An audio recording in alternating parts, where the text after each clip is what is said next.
দোয়া চাইবেন আদান সারা তো কবুর চাইবেন।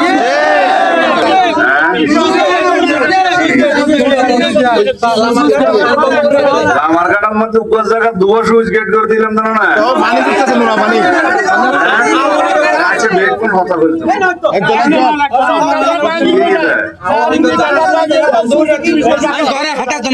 সুইচ গেট বন্ধ করে রাখি মাছ করতে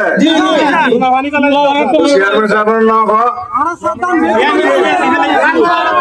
আচ্ছা শাসাবাদ অনিষ্ট নহবেল্লা বলি তো উপর জায়গা দুয়া সুইচ গেট করছিলাম ফাইন্যান্সিয়াল অসুবিধা করে যেই করে এইবারে বান্ধিয়ে থানার দিবে খারাপ দিয়ে জনগণের বিপক্ষে ব্যক্তিগত লাভল্লা যারাই করিব ইচ্ছারা জনগণের বিরুদ্ধের মানুষ আমি সারা জীবন চেষ্টা করছি এই সুইচ গেট নিয়ন্ত্রণ করি করলাই যাতে বর্ষার সময় মধ্যে পানি বাইরে যাবই এবং এই কি হওয়াতে ফাইন্যান্সিয়াল সময় মধ্যে যাতে লন পানি নগলায় কত শতান আছে বারবার ইং করার তাই তালিকা রাজিয়ে দিবে না ব্যবস্থা